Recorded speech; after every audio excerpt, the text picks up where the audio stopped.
하나님 말씀 잠언 12장 17절에서 28절 말씀입니다. 진리를 말하는 자는 의를 나타내어도 거짓 증인은 속이는 말을 하느니라. 칼로 찌름같이 함부로 말하는 자가 있거니와 지혜로운 자의 혀는 양약과 같으니라. 진실한 입술은 영원히 보존되거니와 거짓 혀는 잠시 동안만 있을 뿐이니라. 악을 꾀하는 자의 마음에는 속임이 있고 화평을 의논하는 자에게는 희락이 있느니라. 의인에게는 어떤 재앙도 임하지 아니하려니와 악인에게는 앙화가 가득하리라. 거짓 입술은 여호와께 미움을 받아도 진실하게 행하는 자는 그의 기뻐하심을 받느니라. 슬기로운 자는 지식을 감추어도 미련한 자의 마음은 미련한 것을 전파하느니라.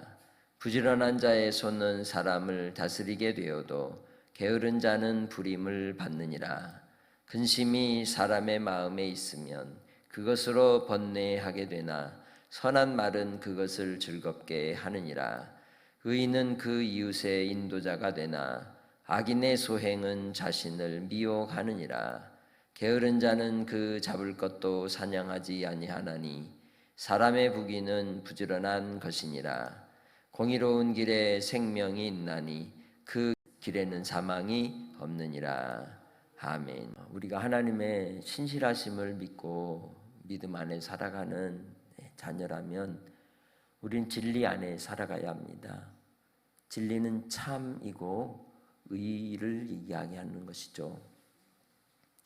그래서 의 되신 예수 그리스도로 우리가 구원을 입은 것이고, 그리고 이제 우리는 삶의 방향이 의를 향한 삶으로 전환되었음을 잊지 마시길 바랍니다.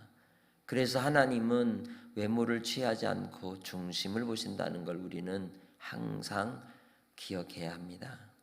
하나님께서 세상을 어떻게 창조하셨습니까? 말씀으로 창조하셨습니다. 그리고 하나님의 형상을 닮은 인간도 말을 하고 살죠. 입술을 통해서 다양한 언어를 사용할 수 있다는 것, 그것이 인간들에게 주어진 하나님의 특권이고 은총이고 은혜입니다. 그런데 그 말이라고 하는 것은 하나님께서 우리에게 그 코에 생기를 불어 우리로 생명이 되게 하신 것과 같이 이 말하게 함으로 그 말이 살리기도 하고 죽이기도 하는 그런 놀라운 능력을 가지고 있습니다. 그래서 인간의 존재의 출발은 말에서부터 시작되었다라고 하는 학자도 있는데, 말이라는 것 자체가 그래서 존재의 문제라고 얘기할 수 있는 겁니다. 눈에 보이는 사물들이 나와 관계를 맺는 것도 이름을 주음으로써 가능한 것이죠. 하나님께서 세상을 만드실 때에도 그 만든 피조물에 아담을 통하여 모든 존재의 이름을 부여하게 하신 것은 하나님의 형상을 닮은 창조의 활동이 그 가운데 나타나게 하신 겁니다. 우리는 오늘 하루라고 하는 빈 종이를 받았습니다. 그리고 그 빈 종이에 우리는 많은 언어들을 쏟아내고 생각을 하면서 활동을 하고 그림을 그려갈 것입니다. 여러분 어떤 그림을 그리겠습니까? 아름다운 그림을 그리기를 원합니다. 그래서 우리가 이 땅에 살아가는 하루의 경험들에 대한 구분을 4가지로 한번 해봤어요. 그것은 파편적인 일들을 이야기하는 겁니다. 만남일 수도 있고 또 어떤 사고일 수도 있고 내가 하는 활동 자체일 수도 있죠. 그 건 속에 사실이 드러납니다. 그 사실이라고 하는 것은 이 우리의 오감을 통하여 내게 받아들여지는 내용이에요. 그 건들이 모여서 사실이 되죠. 그러면 이 건이 모여서 사실이 되고 우리의 오감을 통해서 우리가 받아들여진 이 사실들도 왜곡이 될 수도 있고 오해가 될 수도 있는 거죠. 그래서 나는 본대로 어떤 이 상황들을 보고 이렇게 이해를 했는데 그 사람의 얘기를 들어보니까 아닐 때가 있죠. 오해를 하게 돼요. 그래서 우리는 내가 오감을 통해 느낀 게 사실이지만 그 사실이 진실이 아닐 수도 있어요. 그렇죠? 그래서 좀 더 깊이 들어가서 종합적인 이해를 통해서 그 상황을 정확하게 해석되어진 내용이 진실인 거예요. 사고 활동을 통해 혹은 대화와 소통을 통해서 공감하고 그리고 그 안에서 그 상황이 바르게 드러난 내용을 우린 진실이라고 말하는 겁니다. 그러나 이 진실은 그 진실 자체로 우리에게 큰 의미를 주지는 않습니다. 그 가치를 부여하는 것이 진리이기 때문입니다. 진실까지는 변할 수 있습니다.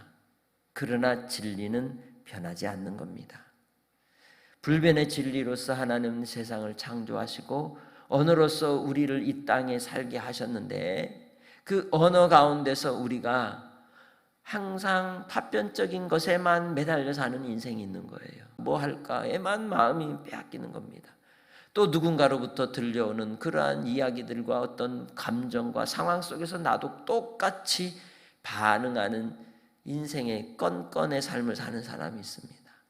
반면에 그것을 본대로 느끼는 대로 내가 감정적인 표출을 하며 사는 감정적인 삶을 사는 사람, 그걸 우리는 사실적 삶을 사는 사람이라고 말할 수 있습니다. 보여지는 대로 다 맞다고 생각하면서 착각하며 사는 것이죠. 그러나 좀 더 멀리 내다보고 종합적 사고를 통해서 우리가 상황을 조금 더 미루어 생각하면서 깊이 있게 고찰하며 나아가는 진실을 추구하는 사람이 있습니다. 그러나 그 진실은 이 세상의 어떤 일반적 삶의 의미는 깨닫고 추구할 수는 있으나 영원 불변한 하나님의 지혜를 얻을 수는 없는 것이죠. 그 영원 불변한 하나님의 지혜는 진리에서 찾는 겁니다. 진리가 여러분 안에 있으시기를 주의 이름으로 축복합니다.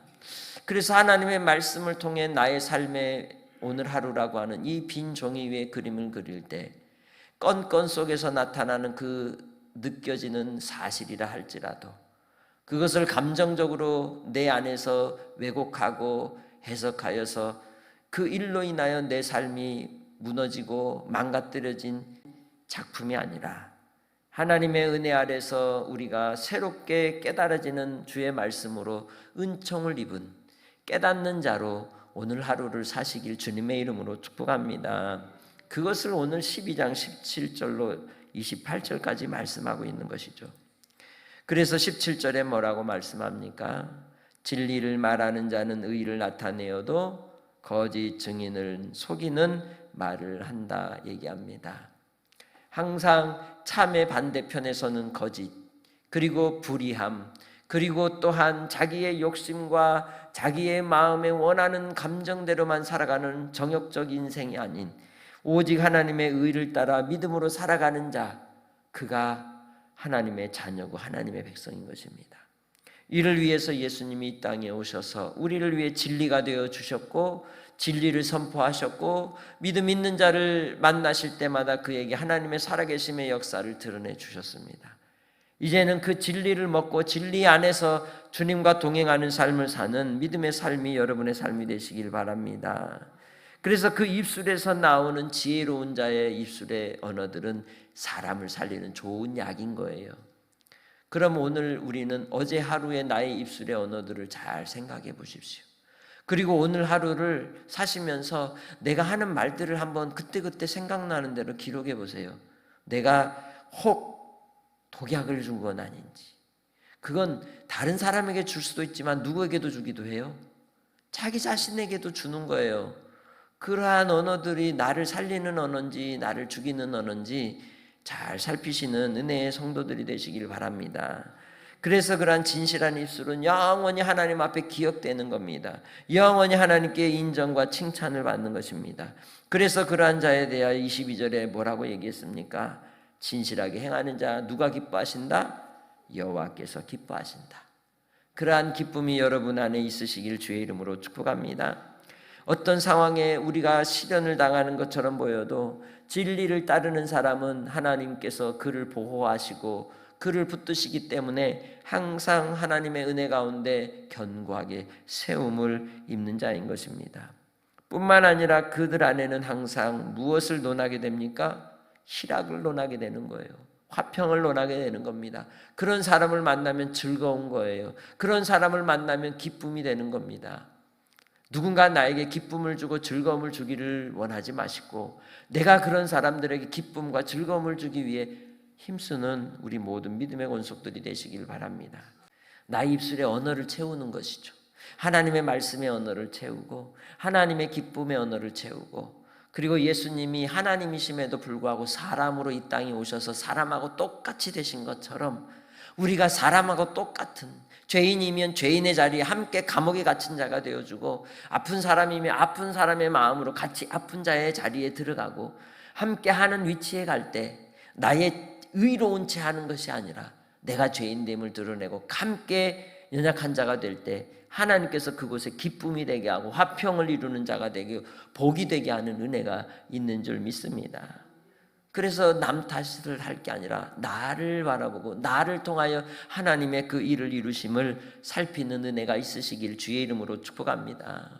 주변으로부터 나에 대하여 안 좋은 얘기가 들릴 때는 그 사람을 탓하기보다 나를 다시 살펴보고 내가 그 사람하고 눈높이를 맞추지 못했구나.